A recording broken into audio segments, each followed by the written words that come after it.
карапайым эл вообще өзүнүн акыйкатты эмесин кантип ордуна келтирет?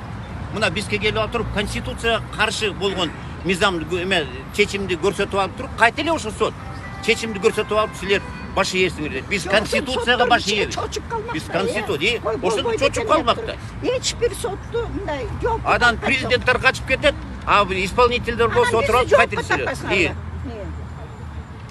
Ошо тиги садыр тиги биздин азыркы президентибизди соттогон прокурорлорду, сотторду мыйзам чегинде алапатак болду да. Эми ушунан соттоду. Эгерде ошо билесиздер, ушундай чечим менен камаган 1 жыл соттун чечимин эскерттик эже. Силергечи. Биякта турганга болбойт. Чечим мыйзам чегинде мына биз мыйзамды аткарабыз. Мына тартып алган бир 17 сүрөттөр. Өтөт, биз мыйзамды аткарабыз. Биякта турганга болбойт. Биз ошондой маселе колунда болуп бар. Первомайский сот бар. Конституцияга чара көрүп. Бор паркиге паркына барып туруп канча көрсөтүп келтирбей атканда мен таң каламын да, таң каламын. Ал келтирбесе, ушундай чечимдерди көтөрүп алып, конституцияга каршы болгон чечимдерди көтөрүп алып туруп, бетине кармап туруп, бизди болсо кайта эметип атайбыз. Биз конституцияны сыйлайбыз. Конституцияны сыйлайбыз. Ошо конституцияны сыйлаган үчүн өзүбүздүн укугубузду кармап, өзүбүздүн укугубузду коргоп ушуякта жүрөбүз. Азыр болсо тиги Бизде кылар ишибиз жок, берде жүргөн жокпуз берде. Кылар ишибиз жок. Бардыгыбыздын ишибиз бар. Рыскулова Гүлшара. Бияктан тартып алып келип арбасып. Коркута албайсыңар. Бардын кама албайсыңар. Эч ким коркуткан жок. Коркутканга мынакей окутуп атасыңар. Подготовка. Бул жерде Соттун чечими, митинг өзгөрүп атат. Паркка барып провокация жасаган Садыр Жапаров, обращаюсь, Садыр Жапаров. Сени кишилердин топтору барды парк Горькийге апарып алып туруп, сага провокация жасаган. 2 полковник ошол элдин бардыгын апарып алып туруп тетек камап салган. Садыр Жапаров, көзүңдү чоң ач. Эмне мени бизди коркутуп атасың? Сенин бүгүнкү ошондой полковниктер, подполковниктер. Жана милицияларды жакшы. Бирөө забордон секирип туруп, алып туруп, ал бизди коркутабы? Кимди коркутасыңар? Кыска пикир.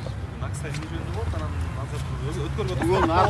акция өтөт. Кыргыздын жери кетип атат. Аппарата биз бу жерде политический требование кылган жокпуз. Ай, туура көзүңөрдү чоң ачкыла. Кече болсо уже Өзбекстандын законодательный собраниясы кече чечими бүттү. Ошол жерде айтылган сөздөрдү, айтылган көргөн документтер боюнча, айрда 50% башкаруу болбойт. Алар даже аны үнүн чыгарган жок, что ошол жерде башкарылат дегенчи. Айтты, жери кетет. Анан жанагы ошо жерде ошо эмедеги платинанын үстү жагынан кичинекей бир шарт төзүп беребиз. Жерге эч ким тийбейт. Жерге ал Өзбекстандын жери болот. Биз айтып атабыз, келип алып туруп, ай, депутаттар шайланган көзүңөрдү чоң ачкыла. Элдин каргышына калбай калла. Элдин каргышына калсаңар оңбойсуңар. Өзүңөр оңбогон келсе, үй бүлөңөр оңбойт. Буга канча айтса болот. Бу азыр келип алып, биякта правоохранительный органдар бир соттун чечимин көрсөтүп атат. Мен айтып атам, паркка апарып отуруп кайта провокация жасайт. Провокация жасаганда Садыр Жапаров өзү көргөн ал провокация. Башынан өткөзүп алып туруп ушул акыбалды кайта экинчи сериясын көрсөтөбүз деген жол атат. Элди коркута албайсыңар. Чоң сурады. Азыр милиция бул жерден акция өткөргөнгө болбойт десе эмне кыласыздар? Карайсыздарбы? Ой, болбойт десе мен өзүм укугум бар энди. Камайын десем камасын, мен 73 жаштамын, апарсын камага. 1 жыл камага туруп, эч кимди жоопко келтирбей туруп ушу өлкөдөн мен андан камага тоткула. Милициялар чоң ачыңа көзүңөрдү ачкыла. Жоопко келтиребиз. Мындан кийин биз жалаңгай президентти болсо чет өлкөгө акчасы менен жиберип туруп, анан берде калгандарды кошоматчалары ошоларга кошомат аркылуу туруп окат кылгандардын бардыгын жоопко тартыш керек деген жолго түшүш керек.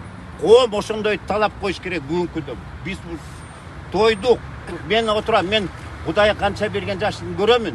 Бирок мен балдарыма, неберелериме ушул кайсы өлкөнү калтырып кетем, кандай коом калат деген мени күйгүзүп атат да. Мен ушунда азыр ушу жүрөгүмөн чыккан сөздөрдү айтып атам.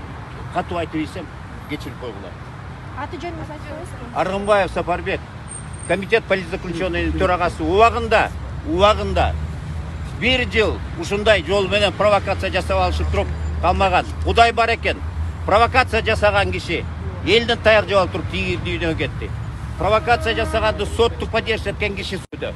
Дагы бирөө болсо качып жүрүшөт. Кудай бар, Кудай алардын бардыгын эсине келтирет. Мен депутаттарға қайрылып кеттім келет. Мен деле жасым Күлтопқа келіп қалды, мен деле қорықпай, қамасын, мен деле даярмын да. Бұл желішет, улам, тур емес башқару болуп атат. Өзүңөр аны билип атасыңар да. Мен депутаттарға қайрылғым келет, елге қайрылғым келет. Силер шайлаган депутаттар азыр көрөсүңөр эмне кылат. Жериңерди сатып, кол коюп берет. Ошон үчүн мына кичине бир ойлонуп жазаш керек да. Депутат деген силердин атайлап шайлаган өкүлүңөр болот.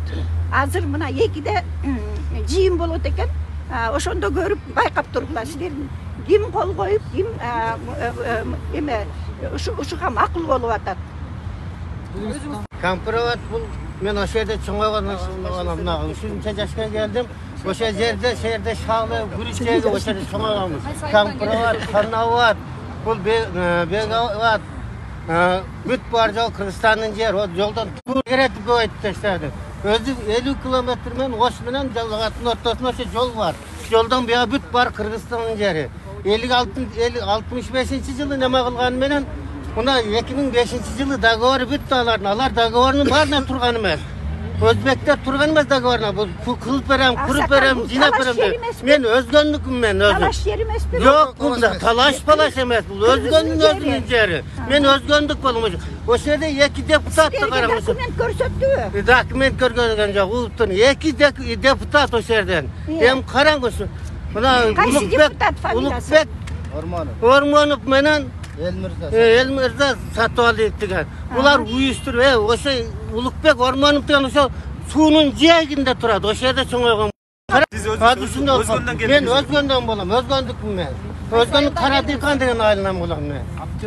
Аты жөнүм Чаркул. Кыдыралиев. Түшүндүрүү иштери жүрдүмү? Ошол депутаттар киргизбесе каяктан түшүндүрүү жүр? Биз ошондорду киргизбей эле өзлөрүнүн баягы алып барган адамдарын киргизип койду да бар жогу. Каяктан бизди киргизет? Бизди киргизбей эле чыгарып, биз эмес депутаттарды көрдүң али Самый Кожо телефондорун алып коюп, бизди ушундай алып киргизип атат зорлоп деп. Кандайдан улам каршы болосуз? Мен ошо жер Кыргызстан жери бербейбиз. Ошо мен ошого каршымын. Ал жерди алган болсо өзбектер бар мейлегенден бизди ол жерден дагы тегерен башка жака бизди сапсам ошо Куд ошо Кеңеш, Ана Кызыл деген жерлерге посту коет да бар жоон өткөрөп ан жок. Исак Ташакур, Алчалы деген биздин ошо адырларыбыздын баарын ээлеп алган. Ошол жерде Алчалы деген жерлерди. Туура эмес кылып атат булар. Мен кой багып жүргөнмүн дейт. Каяна кой багып жүрдүм, камчыбек ташып. Ал барпыда кой багып жүргөндөр. Эрде мен ошол жерде Куд ошол жерде кичинекей мындай мен чоңоюп чуркап жүргөм. Менин жездем ошол жерде күрүштө бригада болчу, шал бригада деп. Ошол жердин баары суу басып калган жер, ошо дүйнөгө аты чыккан күрүш ошо суу басып калган жерден чыккан. Бул али тосулган жерди дамбанын неме кулунчак деп коет болчу. Дамбадан өткөндөн биякта ошо кара сууга караган неме деп коет жерлердин баары ошо бүт бар жок эле Кыргызстандын жери болчу. Бир дагы Өзбекстанга эретишет. 2005-жылы договору бүттү алардын. Аксакал, кемпир-абадты коргойбуз деп ушунча 27 коргойбуз, балдарыбызга, неберелерибизге калтырабыз деп жүрөбүз. Эми камаса камай берсин, муну камаса камай берсин. Биз жерибизди бербейбиз, эчтекебизди бербейбиз. Жок, биз кыйкырдык тиякта камалып атышпайбы? Камасын. Туурабы? Бул караң, бул криминал башкесерлерди камап эле жалаңайлыгыда эл үчүн, элге күйгөн адамдарды камап атат да, бул туура эмес да, туура ушул өзүңүз ойлоңуз. Элге күйгөн адамдарды камап атат булар. Елім жерім дегендерді. Мен дағы Кыргызстан жараны қатары суроом бар да. Ошо 30 жылдан бери ошо жергиликтүү тургундар каякта жүргөнсүңөр? Ошо сурабайм. 30 жылдан бери жергиликтүү тургундар. Бул дегендер эми Өзбекке берем дебесе чыгабы. Ошону айтып атам. Сиз айтып атпайсыз. Талаш жер болсо, өндүрүн жери болуп атса. 30 жылдан бeri biz мындайды көрбөгөнбүz. Kanti bir jüersin o жерди. Жер атпайбы, берген үшін атпайбы. Айлана 4485 Көрсөтпөсө да айтып жатпайбы. Берген үшін чыгып атабыз biz. Siz düşünbeseniz kete öğreniniz ara. Assalamu alaikum, hurmatlı Kırgızstanlıklar. Manake biz tinçlik mitingine çıktık. Biz özümüzdün jerimizni, suwubuzdu, elibizde hech narsa bermeshimiz gerek. Bizim maksat kempirawat berilmesin. Jana kempirawat üçün kamalgan jarandık aktivistlerdi koy versin. Al jarandık aktivistler men eştekem dele bolboyt, tuğanım dele bolboyt. Biroq al kimdir birönün balası, kimdir birönün kızı, kimdir birönün atası, kimdir birönün apası, kimdir birönün çoң apası. Kırgızda kızdı korda oytap koyat, oşol жетимиштеги апаларды алып барып камаганы бул туура эмес. Бул бийликтин бети жоктугу. Эми баягындай эле болуп атат да, баягы осурган кыз осурбаган кыздын бетин аймайт болупчу. Азыр ошол жерлерди берип коюп, эми ошол бербесин деп чыккандарды камап атат да. Азыр эми акыр замандын келип калыптыр да. Анан булар өзү мунафык эле болуп атат да, 200'lü болуп атат. 200'lü adamın belgisi deyt, süylese deyt, sözüne turbayt deyt. Süyleyt deyt, жалган süyleyt deyt. Bu Sadır Japarov'dan kamçöek taşıyıp жалган süyleyt, köp süyleyt. Ertemenen süylese tüşten keyin al sözü başkaça olup çıgat da. Anan ekinçiden deyt, oşo süylegen sözüne amanatına turbayt deyt. Amanatta kıyanat kılat deyt. Bul oşol 6 жылга bularga amanatka berildiler. Oşol amanatqa kıyanat kılıp bugün Mirzayev'e жақсы görünüp berip atışat da. Berip atabı, satıp atabı, men berip atat da öyle aytayınçı. Satkan bolsa Kuday özü cazasını versin. Üçüncü, kıyamattın daha bir belgisi deyt. Kempirawat berilmesin. Kempirawat berilmesin. Урматтуу калай калк, урматтуу эл журт. Berilmey. Berilmey. Kempirawat berilmey. Kempirawat berilmey. Kempirawat berilmey. Verilmesin kempirawat. Bu Kırgızdın jeri. Emin üçün Batkenge gelgende 1 santimetr jerim bermem deyt dagı. Anan kempirawatqa gelgendelerden 5000 gektar jer üstü berip koşuğuz kerek. Suunun üstü ketip atat deyt. Suunun üstü de ketip atat, astı da ketip atat. Tuğandar. Jer, strategiya işlep. Karaganjada keldim, merde tur deputattara kayırlı kılıp koyalım. Biz seni жүрүңүз. Сөз эфирде өчүппөйдү го, Асамиттен. Келди. Мerde. Рахмат. Kempirawat berilmey.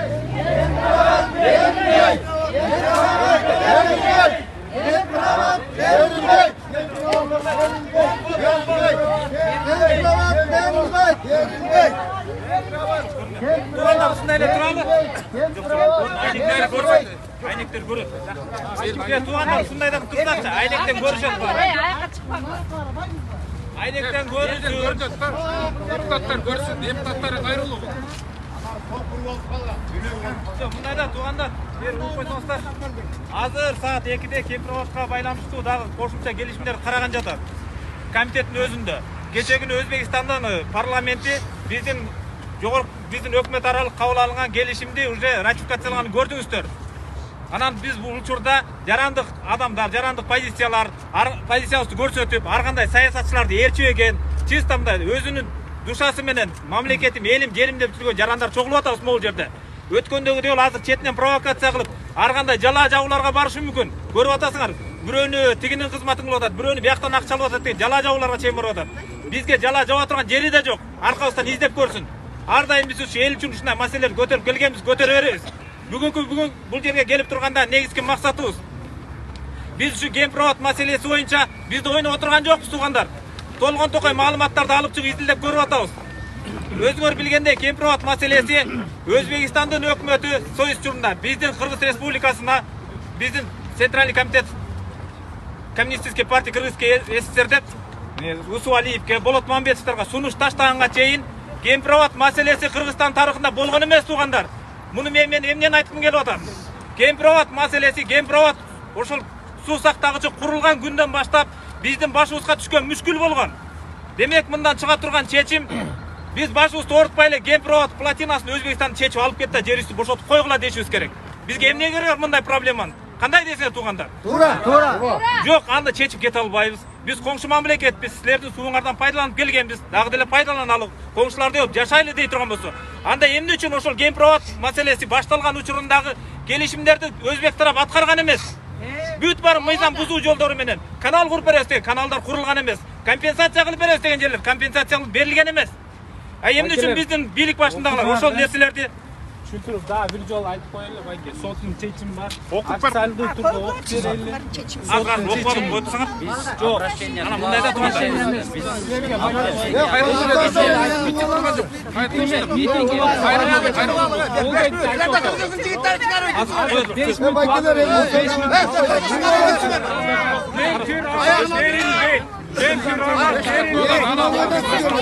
Ayağına sen şöyle koysun hem. Ayağına sen aytıp koyun.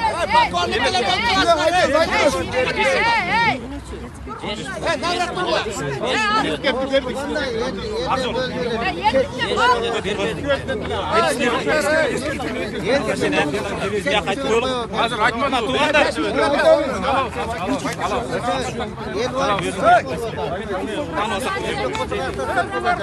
Aka, bu ayağına sen okup koysun boldu. Ayağına sen okup koysun boldu buna.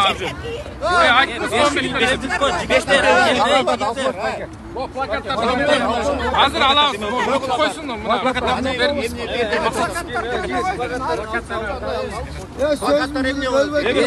Biz обращение kılalım. Buna ayıptı 15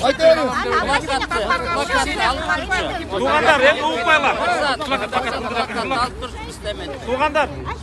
Azır asma başka uğupaylar. Tuğanlar biz emne üçün kuyup düşüp atabız. Emne üçün Kempirovatты bергimiz kelbeyt. Бул Кемпироват маселесинин аркасында биз жерибизди алдырабыз. Биз геополитический жактан утулуштарга барабыз. Биз улуттук намысыбызды жоготобуз. Кемпироват маселесинин аркасында эртеңки күнү ООНдун аныктамасы менен, эл аралык эксперттердин аныктамасы менен 2030-жыл, 2035-жылдары кургакчылык болуп чоң суу талаш маселелер пайда болот. Мына ошол учурда Кемпироват бүгүнкү замедление мина действия деген таасирге ээ болот дагы 25-30-жылдар чоң согушка бара турган нерсе болот. Өзүңөр билесиңер, 2010-жылы, 92-жылы Ош Жалалабадта кандай кан төгүүлөр болуп кеткен этникалык топтордун арасында. Кийинки жолкуда Кемпироватка байланышканда өтө чоң жаңжал барабыз туугандар. Ошондуктан биз депутаттарга айтып коелу, көзүңөр чоң ачкыла. Кемпироватты өткөзүп берип ратификациялагыча лучше жогорку кеңеште мандатыңарды чыштап таркап самар роспуска баргыла. Кемпироват берилбейт. Кемпироват биздики. Кемпироват берилбейт. Берилбейт.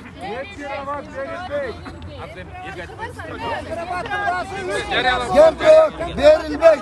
Урматтуу журналисттер, көрүп атасыздар, кысым болуп атат.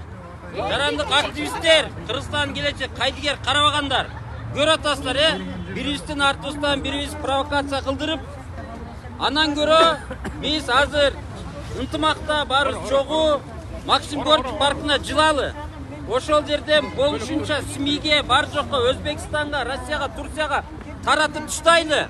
Бул себеби бул Кемпироваттын түйүндө 2 ГЭС бар. Бул биздин жерде жайгашкан. Ушунун баарын толук камдуу дүйнө жүзүнө жеткирели. Садыр Жапаровду ушинтип келип Кемпироватты бересин деп шайлаган эмес болчубуз. Туура. Ошондуктан урматтуу Кыргызстандын келечегин кайдыгер карабаган жарандар түз эфир менен эле азыр скверге баралы. Горький паркына. Неге бинаяктан биз чыгарбайбыз азыр? Түз эфир менен болгондо биз бүгүн ратификация болот деп атпайбы? Жок. Бүгүн алып чыгыш керек, айтыш керек дейт айланайын. Болбойт да мынтип.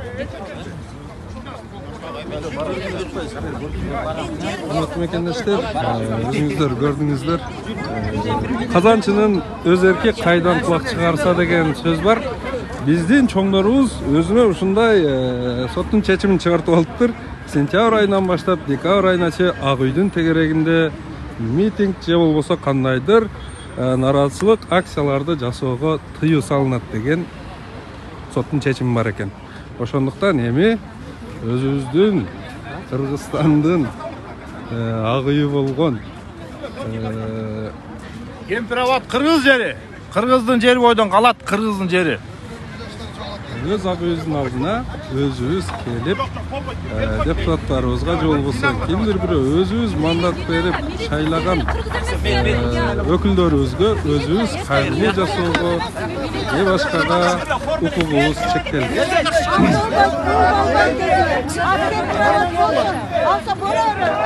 Эртең курсун эртең баары кайрап чыккансычы. Ошондо эмне болот? Мына жөн эле турганда эме неме атасың? Тыйып. Ооба.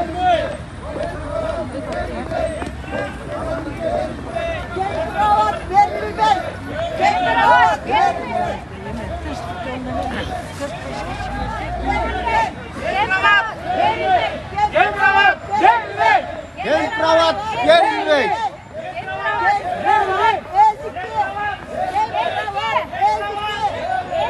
Кемпирабад берилбейт. Кемпирабад берилбейт. Кемпирабад Кыргызстандын жери.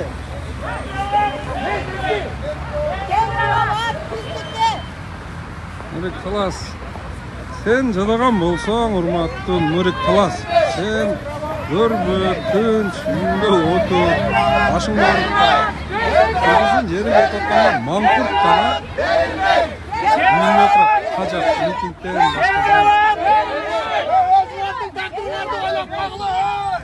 Хор менен барган.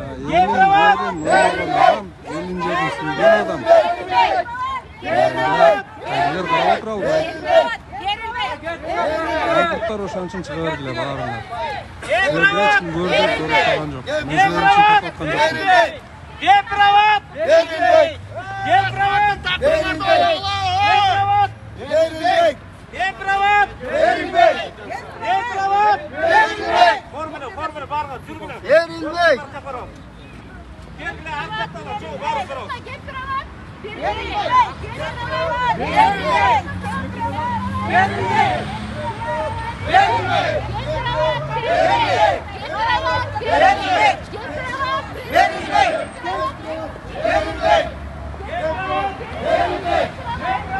Өзү мен Facebook'тагы досторум, катталуучуларым ушу силер эле келсеңер жетмек нердеч Кемпирабадды көрбөй алып калмакпыз да.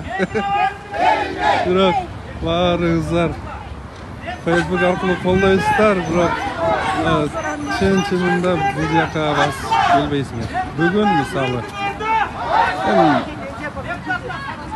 могул мындай кыйчалыш учурда келип азыр депутаттардын колунда калды эми.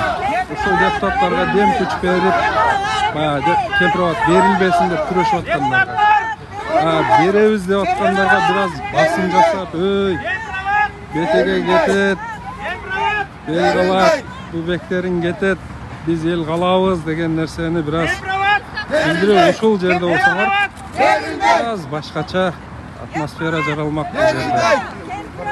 Мына азыр бүгүн Жогорку Кеңеш комитети берилсин деп Кемпирабадды чечим кабыл алган болсо, ошондой коркунду берген болсо, демек эртең кеңештин сессиясында дагы депутаттар көпчүлүк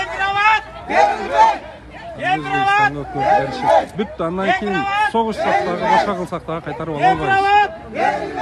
Кемпирабаддын кетиши Кыргызстандын келечегинин кетиши, келечектин кулашы деп биз көп эле айттык. Эмнегедир адамдар башка түшмөйүнчө бирөөнүн сөзүнө, бирөөнүн акылына ишенбей калыппыз да. Өз башыбызга зыян этпейт. Өлкөбүздү жоготуп, бирөөнүн жеринде өз өлкөбүз бирөөнүкү болуп, биз болсо ал жерде экинчи сорттогу адам болуп жашап калгандан ошондо туура айтышкан экен деп айтабыз. Тең ошондо болуп койсок деп өкүнөбүз. Бирок анда эч көз көрбөй калат. Караңыздарчы. Кайдыгер эмес адамдардын саны менен биз ошол өлкөнүн жарандары айлык берип аткан милицияларыбыздын саны көп. Чынында бул балдар деле ич атышат. Болгону биздин элдин кайдыгерлиги булар жеп атабыз.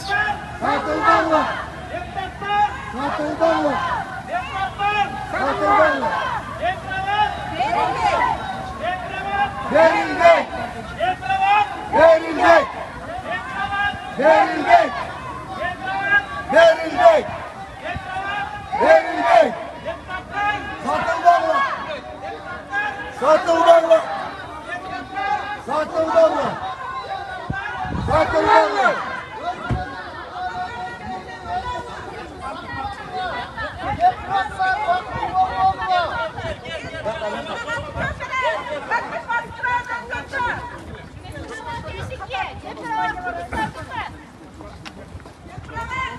Gözüm orada açıkladı hep verilmey. Verilmey.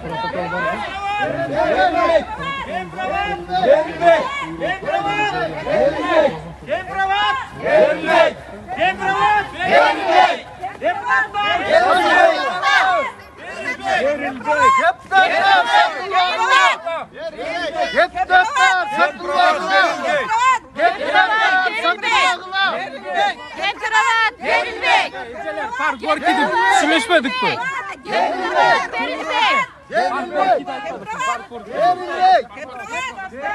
Kaysı parkur değil, zapar ile. Parkur ki yakta.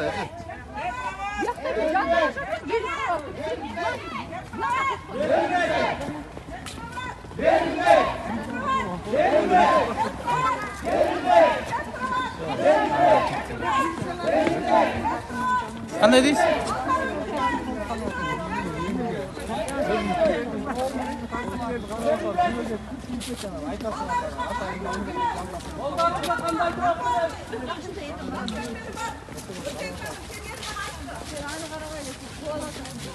Allah razı olsun. Поддержка yaptı. Formaların tetri giyip duruyorlar bizge başlıyor. Kravat verilmey. Kravat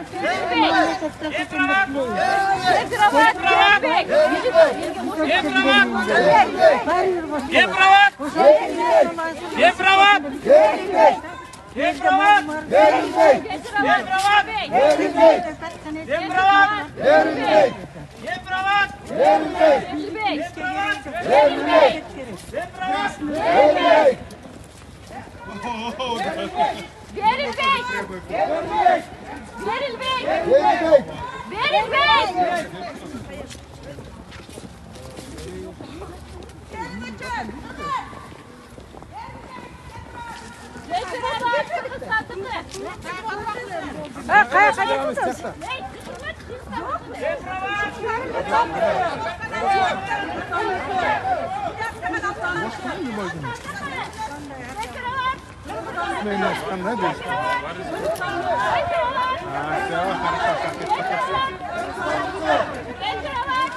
Hurmatlı mekandaşlar,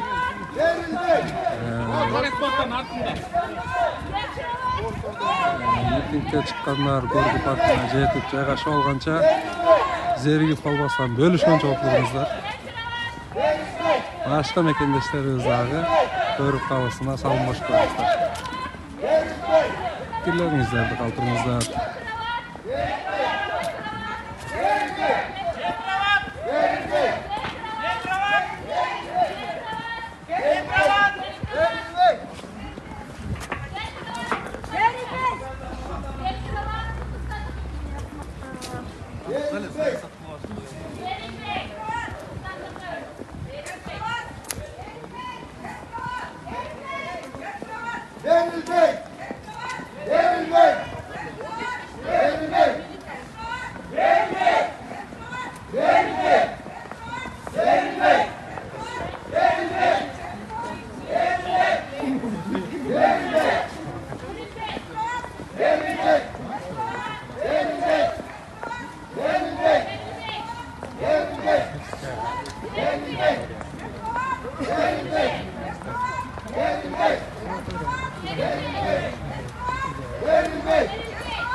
Verilmey.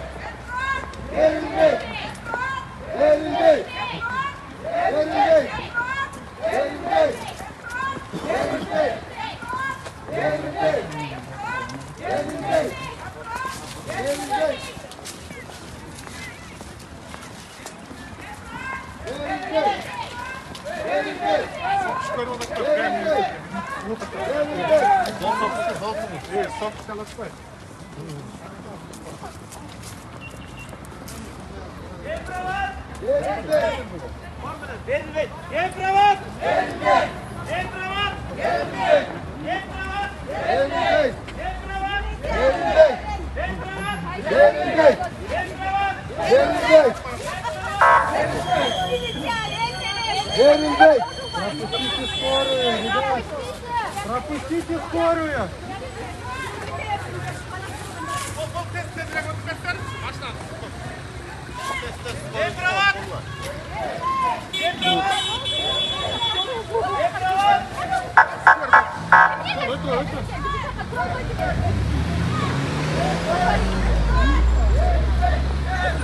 Berilbek!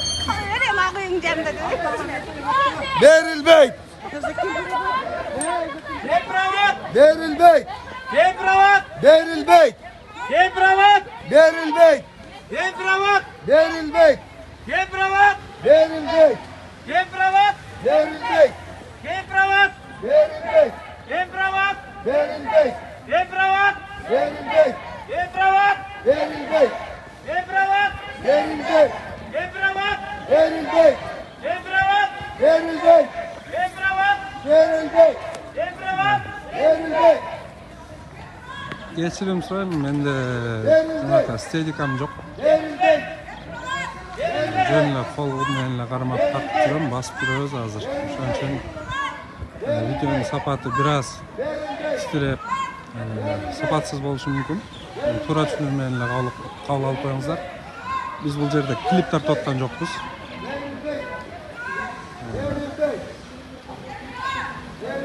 Ушул температура үчүн жан көйдүрүп чыккан элдин арасында ошолордун үнү албетте эң биринчи орунда ушул жалпы мекендештерге, элибизге, анда ошол кала берсе бийлик башында отурган төбөлдөрүбүзгө жеткизүү максатында гана бул видеону чагылдырып атабыз.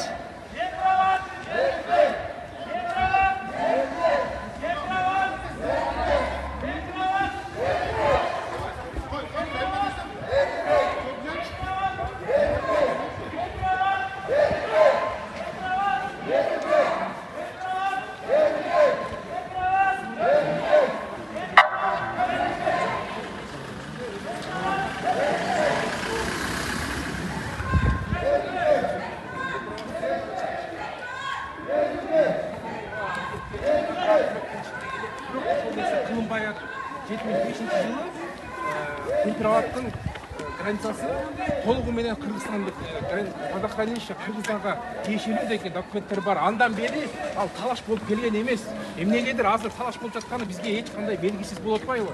Эмне үчүн ошол Темпироват 30 жылга чейин эч ким сураган эмес. Бүгүн эле ал маселе пайда болуп калды.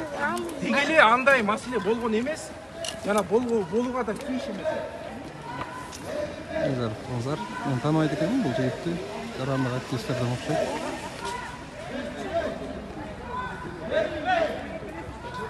Энеси айтып аткан сөздөрү туура. Чындап эле 2005-жылдан кийинки келген бийлик бул маселени кабыргасынан коюп туруп эле чечип койгон. Эч кандай ал жерде Өзбекстандын талаш жери жок.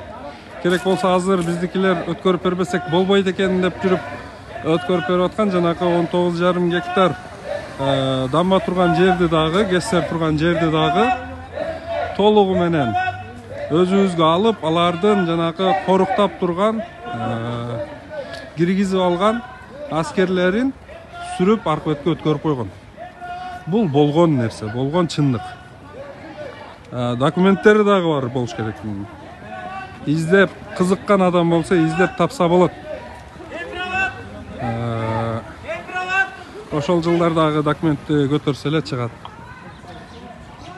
Бирок бизде азыр андай документти таап, жерди талашып, эгер өзбек тарап талашып аткан болсо, өзүбүздө калтырууга кызыктар тарап жок болуп атпайбы биз жакта.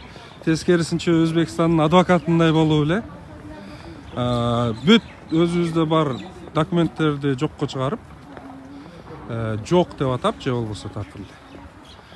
Алардыкын туура деп, ошолорго бергиче шашып атпайбызбы? Бардык маселе ушул жерде жатат да. Сон иштеп атат, кыйратып атат дегендер бир аз ошол жактарын дагы ойлоп койсо жакшы болмок. Логиканы лампочкасын жандырып туруп, ой жүгүртүп, эмнеге биз мынчалык берүүгө ашыгып атабыз? Ойлоп койсо жакшы болмок аябай.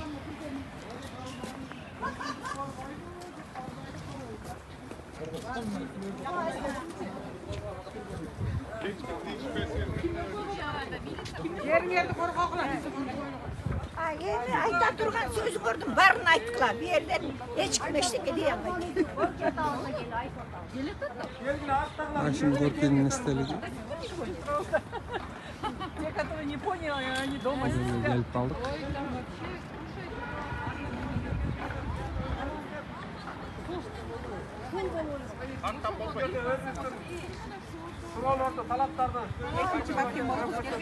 Жоқ, төз жерден конфликтный ситуация қылатпайбы? Төз жерден. Таза, чечүлүү даяр жерде. Документтери даяр. Документтери, жоқ, документтери бар дегеним. Документтери бар жерде. Мисалы, московский немемен оңго бекітілген жерде не за что. Конечно. Ал жерде егер неме десе конфликтный неме болып қалсын. Ал жерде ең өзбек менен кыргыз мынандай неме тонкий немеде турат да. Ооба. Аябай. Мисалы мен ошол жерде жашап жүрмүн. Неме ошол жердин кандай десем кичиме экенин да кызысым өзгөн жердин кызы. Саламатсызбы эке, Азаттык радиосунан ашканбыз. Бүгүнкү акцияга чыгышыңызга эмне себеп болду, эмнени талап кылып атасыз? Мен азыр жумуштан обед келе чыктым эле. Мен өзүм бул жак Бишкектен тургунмун, бирок туулган жерим өзгө Ош шаарында туулган, өзгөн жерим Мекеним, атам апам. Биз постоянно Ош Бишкек каттайбыз. Кемпирабадтын жанынан өтөбүз. Суу көбүрөөк келгенде баягы Ош Бишкек жолунун жанынан өтүп асфальт жол. Биз мисалы законный бүгүн документи так жерде эмне үчүн конфликтный ситуацияга кептелдирип атат.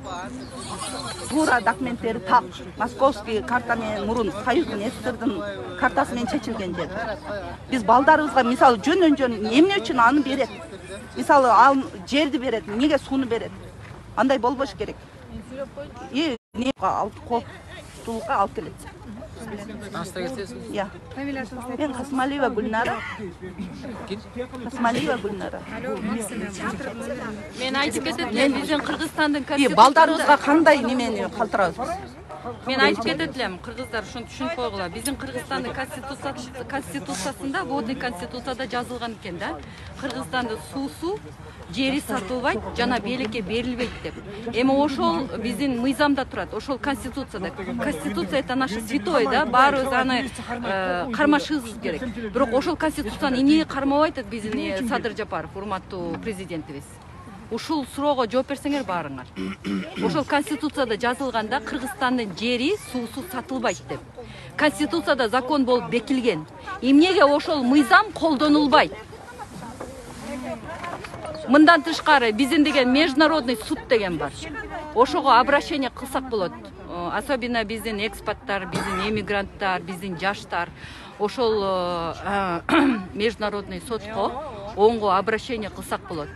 Биздин мыйзамда водный кодексте жазылган Кыргызстандын суусу жери сатылбайт, бийликке берилбейт деп бекемделген биздин конституцияда. Аны ар бир биздин кыргыздын жарамы, ошондо дагы Кыргызстандын президенти, депутаттары муну ыйык тутуп, баарыбыз биз конституцияга баш ийишибиз керек. Биздин жерлер, биздин суулар сатылбашына конституцияда чоң тамга менен жазылып турат. Ошону биз международный сотко элге алып чыксак, если президент сатыбийсе, президентибиз сатыбийди, элдин талабын укпай атат, эл талап кылып атат, биздин жер суу сатылбасын деп. Анткени Кыргызстандын Кемпир-Абады 100% Google картадан карасаңар 100% биздин четте турат, биздин үйдө турат, биздин жерде турат. Анан жана эки кесте айтып атат, өзбектики. Ал өзбектики эмес, ал биздин Кыргызстандык экен. 1965-жылдан бери өзбектер бекер колдонуп келген. Ошондо кайрылууну даярдадыңар. Каналын курсак. Кайсы кайрылуу? 20 айылды көчүрмөкпүз. Мен биздин Кыргызстандын жарандарына кайдыгер карабай, Америкадагы Кыргызстандын жарандарына, Европадагы, Чехословакия, Польша, Швейцария, бүт жердеги, Лондондагы кыргыздарга, также эле Арабские Эмираты, Турция, Кытайдагы кыргыздарга ошол жактын СМИлерине жеткизип айткыла. Биздин жаран, биздин конституцияда жазылып турат. Биздин конституцияда жазылып турат деп айткыла. Эмнеге ошол мыйзамды тебелеп, биздин президент сатып жатат деп айткыла ошону. Ошол менин айтканым. Туугандар, мындай кылалы эми. Биздин баягы чакан акция суматоха кылбай, мындай порядокко келтирип алалы, кандай дейсиздер? Кара.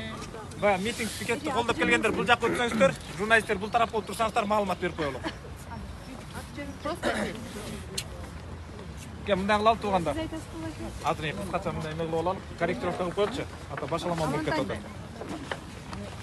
Туугандар, мындай кылып Митингке келгендер бияққа өтіп олсаңыздар. Митинг пикет келгендер артқа алдыға. Туугандар, эми азыркы митинг пикеттин жүрүшү боюнча кыскача маалымат берип коеюн, общий барыбызга түшүнүктүү болсун. Бүгүнкү митинг пикетти уюштуруп аткан эч бир саясий партия же бир коом эмес. Бүгүн жеке ар ким өзүнүн атынан келди. Кээ бир партиялардан келгендерди көрүп атасыз, балким партиясынын атынан 5-тен 10 киши келген болушу мүмкүн. Эми бул жерде ар бир жаран өзүнүн эрки, конституцияда өзүнүн укугу бар, өзүнүн талабын билдиргенге, өзүнүн укугун талашканга мыйзам чегинде көрсөтүп. Ар бир адам укугу бар, аны чектөөгө эч кимдин укугу жок.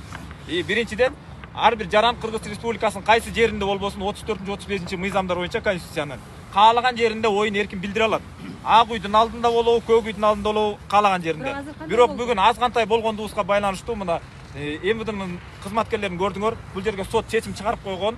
Бул жерге 2 декабрга чейин силерге турганга уруксат жок. Тынчтык митингдерин өткөнгө уруксат берилген эмес.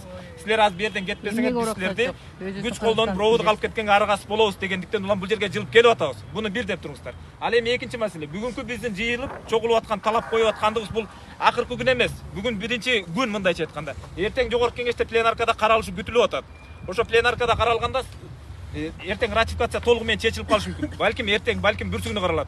Мына ошол учурда Ак үйдүн алдынан жылбайм, ошол жерде көгөрүп көшөрүп турам деген жарандар үчүн кош колдоп колдоо гана көрсөтө алабыз. Горки паркка өткөзөм дегендер, Горки паркка баргыла, Ак үйдө деген Ак үйгө баргыла. Анан биз бул жака азыр милицияларга эми жаш балдарды карматып ийбелде бул жака бул эми азыр иштин биринчи башталышында коопсуздук үчүн болгон иш. Ал эми общий жалпы бүгүнкү негизги маселе боюнча айтып атам болсок, кемпирабад маселеси боюнча. Кемпирабад маселеси боюнча бул маселе кандайча жаралган, кандайча чечилүү жолдору бар. От и до буга чейин саясатчылардын баары айтып бүттү. Бул жөнүндө мындайча айтканда мектепте жүргөн окуучусу да айтып бере алат. Бул маселе кандай жаралган, кандай чечилет, кайсы күнү чечилет. Бирок эмнегедир ушул күнгө чейин бул маселени чечилүү жолдорун, ичинде механизмдерин бизге өкмөттө көрсөтө алган жок. 36-39 протоколдордо кандай келишимдер келишилген, аны көрсөтө алган жок. Өкмөт элге муну талкууга койгон жок. Коомдук талкууга да койгон жок. Ачык көрсөтүп мындай түшүндүрмө да берген жок.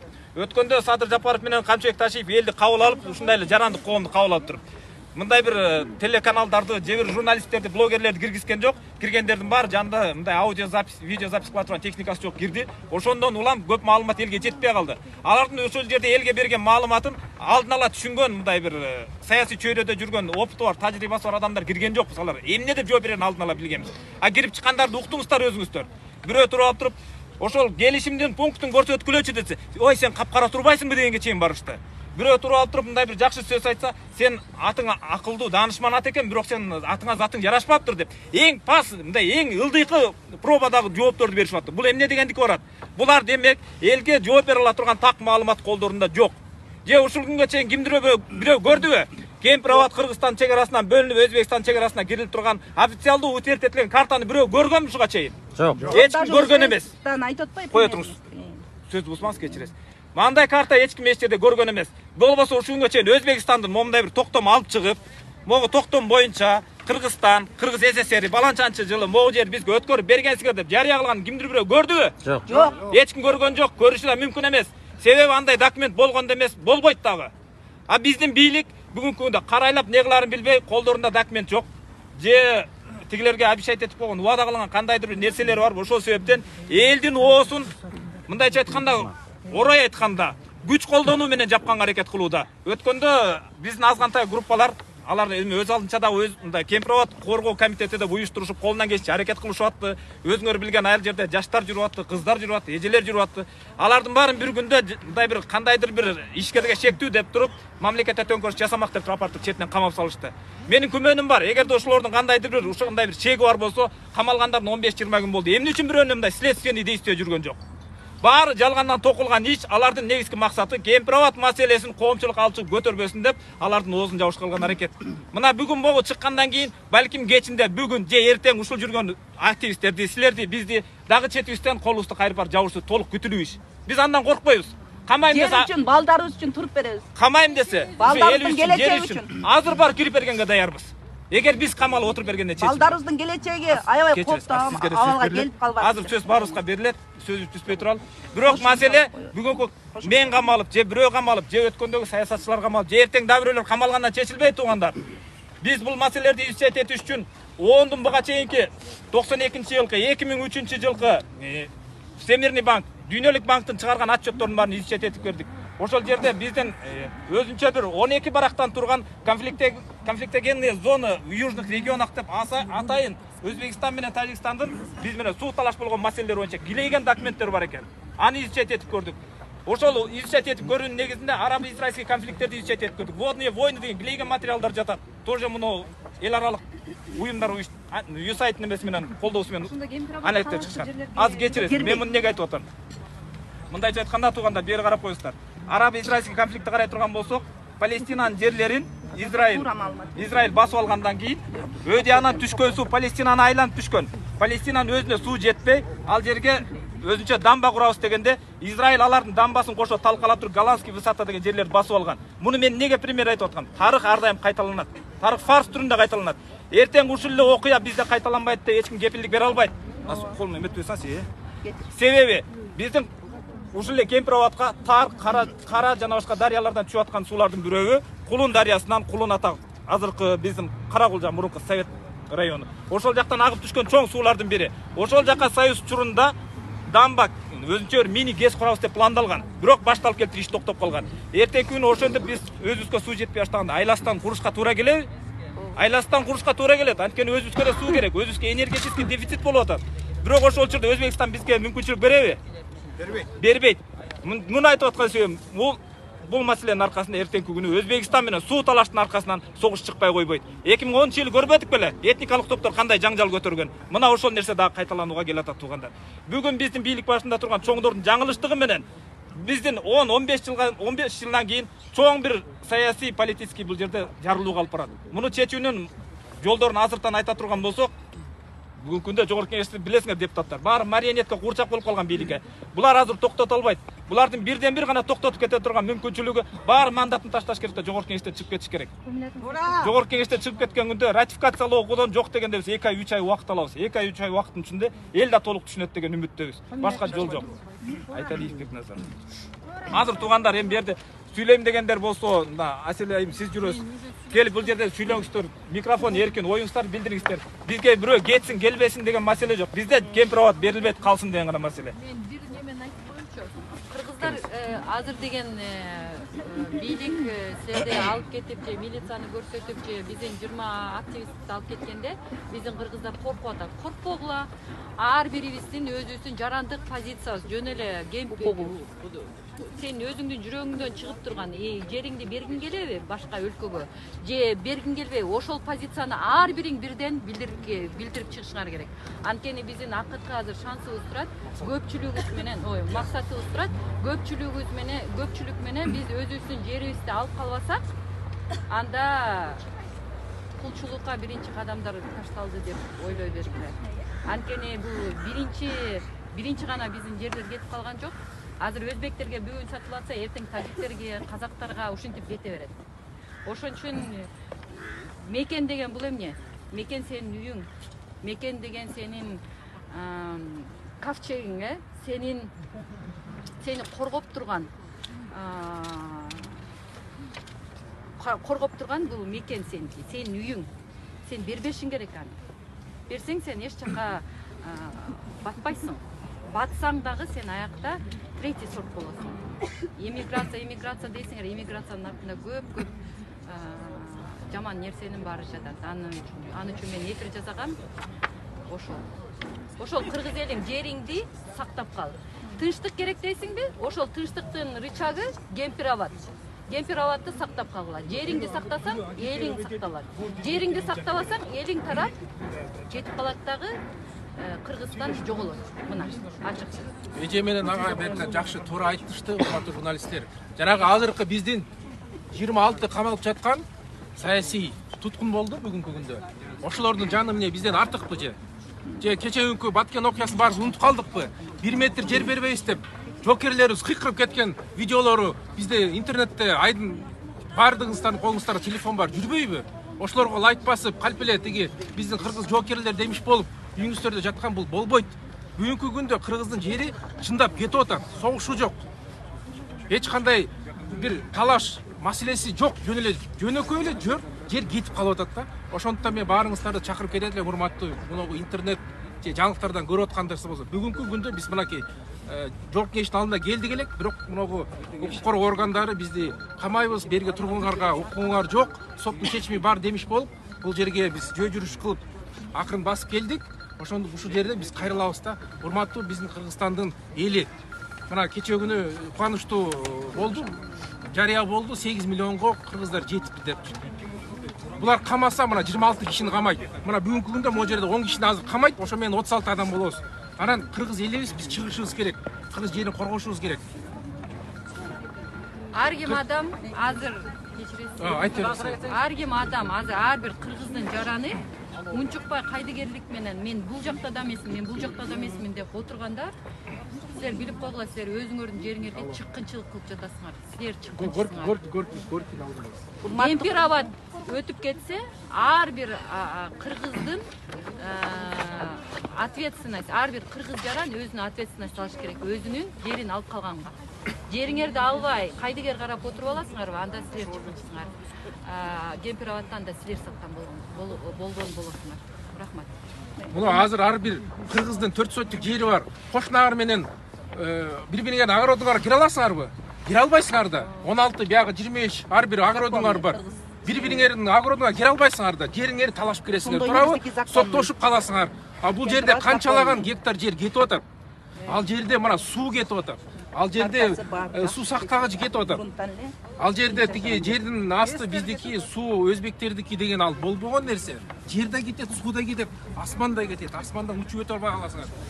Өзгөнгө бара турган бир эле жол бар. Өзгөн кийинки күнү анклав болот. Өзгөндөн дагы айрылабыз биз. Биз өткөндө Кемпиратка барып келдик. Бир эле жол бар. Кайталоо сыяктуу болот. Бул адамдардын өзүн унутпасам, биз өзүбүз айтып жүрөбүз. Анчалаган дагы кайдыгер эмес, жарандар айтышты. Ол көрүнүш, ал сиздер көрүп турган. Аянычтуу, өкүнүчтүү да. Себеби Кыргызстанда 7 миллион эл бар туруп, 70 азаматы жерин үчүн жеринесин коргоого чыкпай, монтук негизинен аял затынын өкүлдөрү могу жерде жүргөнү бир намыска тиерлик нерсе да. Бирок жүзүңөр жарык болобу ошондо? Мен билесиздер журналист эмесмин. Адамдардын тарапынан бир адам Кемпироват берилбесин деп качантан бери аракет кылып бирок арабыздын тардыгы мындай түшүнгөн, бул жерге кимдер келди? Түшүнгөн адамдар, кайдыгер эмес адамдар, чындап Кыргызстандын келечегине күлгөн адамдар келип атат да. Ушундай адамдардын аздыгы өкүндүрөт. Алыста жүргөндөрдү түшүнөбүз. Тирилик деген жаман, алыстан келип алсаңар бул жакта ачка каласыңар. Бул жакта жашооңор өтпөй калат. Ошол бирөөлөрдүн кызматын кылып алыста жүрүп өктөп жан бакпаса кыргызга кыйын, алар түшүнөбүз. Бирок жок дегенде мына Кыргызстандагылар келип койбой элеңер ушундай жерге. Бүгүн чечилүүчү күн го. Мен мындай эле айтайын, кыйратып эч ким эчтеке деле жоготкон жок бул Кемпироваттын артында. Биз чуккадык, биз кылдык деп эч кимдин деле айта албайсың. Кичине аракет кылып баштагандар отурат азыр. Башка эч ким эчтеке деле кылган жок. Ушу кетишке Facebook'та лалалап комментарий жазып, же пост жазгандан башка мен оюмча эчтеке деле кылбадыңар. Жок дегенде ушундай чечилүүчү күндө келип, ол жердеги депкелерге күрөшүп аткандарга дем күч берип, бийликтин баягы буйругун аткарып беребиз деп аткандарга кичине сес көрсөтүп, ал жерде турсаңар жакшы болмок. Намыссыз эл, уктап аткан эл сөзсүз жок болот. Же кул болот. Аны менден жакшы билесиздер. Мен эфирди жыйынтыктайм. Бар болуңуздар. Кой ак сагы менен жүз. Мен айткан сөзгө терикпеңиздер. Чындык ушундай бир аз ачуу болот. Кайрадан эфирлерден же болбосо жашоодо аманчылыкта жүз көрүшкөнчө барыңыздар, бар болуңуздар. Аллахка аманат.